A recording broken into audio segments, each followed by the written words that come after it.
getting water in it. I just can't.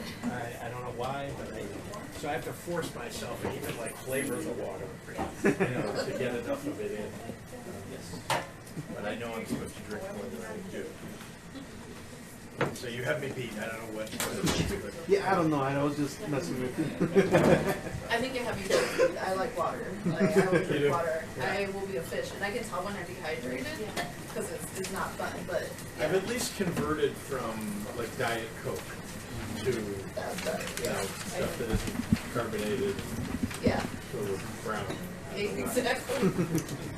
It's an addiction itself. Diet Coke, Yeah, for sure. Yeah, and I actually think it makes you hungry. You're going to figure this out. Yeah, I'm going to give this to you, and then I'm going to pass it to my left. And focus on your hand. All right. Well, hello. Hello. Again, thank you for being here with us in this very cozy space. As you saw, they're getting, BPNC is going to get a new building, so we can host you in a little bit of a larger space next time you come to visit. Again, Vero Castro or Veronica, I use she, her, AF pronouns, and I'm the Executive Deputy Director at ICER. Our Executive Director is taking a little break right now, so I'll be here with you, and I'm joined by so many of our partner organizations. ICER has over 100 partner and member organizations that we work with that are directly placed in immigrant communities all throughout the state. And they do critical services and work for this community a day in and day out. These are the folks that it is at their front door that people with the most critical needs are coming. Anything from basic needs just needing to be met, to complicated legal matters that they need support with, to seeking sanctuary and safety because ICE is right at their door. These are the groups that are really holding that work. And so we really want to use the time with you today to give you a deeper understanding about all of the work that they're doing and lay out the full spectrum of the ecosystem that we've created here in Illinois with the support of the state in terms of different programs that we have that really connect to everything. And as you saw at BPNC across the street, they really show the gamut of from people coming in, first getting here, needing support, to the process of even folks being able to apply for citizenship, get services like public benefits and access to it, overcome the barriers for that, all the way to needing support if they are in deportation and needing help around that. So we want to lay that out and make sure you have that. And there are 4 ways that we're going to do that. We're going to bucket it to make it a little simpler for all of us. The first one is we're going to talk about how we're meeting the moment right now. What does that ecosystem actually look like? What does the program delivery look like? How is that impacted? And then we are going to talk about how we collectively live out our welcoming values. Illinois is the model for the country. We have been in conversation with our partners in all of the other cities that have been direly impacted. And they say to us, they look to us for inspiration, and they look to us for what we're doing. And what you're going to hear today is that this model is something that we just don't see replicated. And it wouldn't be possible if we didn't have partnerships with the city, with the state. And then third, we're going to talk about how we want to advance our vision, not only for helping people survive this moment, but really getting them to a place of where we're thriving. Our communities deserve that. Everybody deserves that, right? And so that's where we're going to talk about where do we find broader solutions for these disinvested communities historically. And then lastly, we'll talk around legislative solutions. We have some of our top folks that think about this day in and day out here in the room, and we're looking to build on the collective success that we've already seen. So those are the 4 buckets, and the way we'll do it is I'll invite everybody to introduce themselves so you know who's in the room, and then we'll jump in. But before we go to the introductions, I would love to turn it over to you to hear a few words from you and to the folks in the room.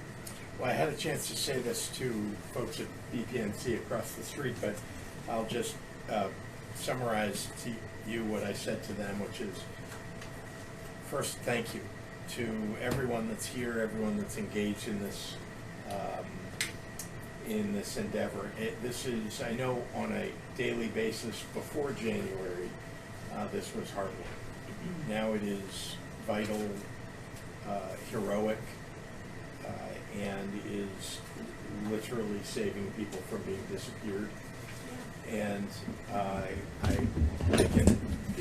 have talked a lot about my own you know, having helped to build a Holocaust museum, one of the things the survivors of the Holocaust talk a lot about teaching children is the choices that you have to make in your life between, you know, when the going gets tough, when things really, you know, become problematic. Are you going to be a collaborator? Are you a bystander? Are you a rescuer? Are you an upstander? They always ask children to be upstanders, you know, to be the highest possible, you know, hero that you can be, to stand up not just for yourself and your own family, but for the community. And that's what you all are doing. And I'm so proud to be a participant in that as governor, to be a supporter of that, and especially in this moment. So I just want you to know how grateful I am for that, and that I know government doesn't always get it right, but one thing we are doing right is supporting many of you and the work that you're doing. And so, you know, you invent the best ways. You talk to people on the ground about what it is that we need to be doing, and then you come to us, to Selena, to Edgar, and to all of your allies, and tell us what you need, and we try to deliver those things to you. And I just want you to know I pledge to you I'll continue to be an advocate and an ally in this, and especially in this most difficult moment, which isn't a moment. It's at least 3.5 years more. Yes. I'm sorry to say, and but this is what we must do. And I think last thing I'll say is what you said, Vero, which is you're doing it better than anybody else in the country. So please know, like, this is the way I think of it, even though it, you know, this is a terrible moment. We are winning here.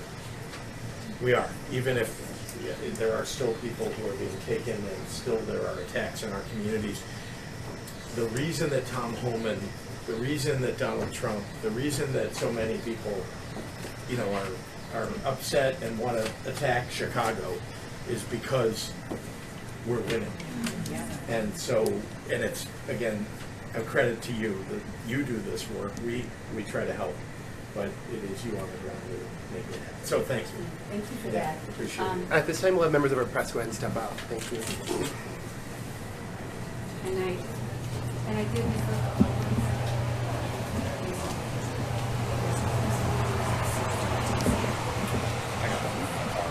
Appreciate it. Yeah, I'll see you guys.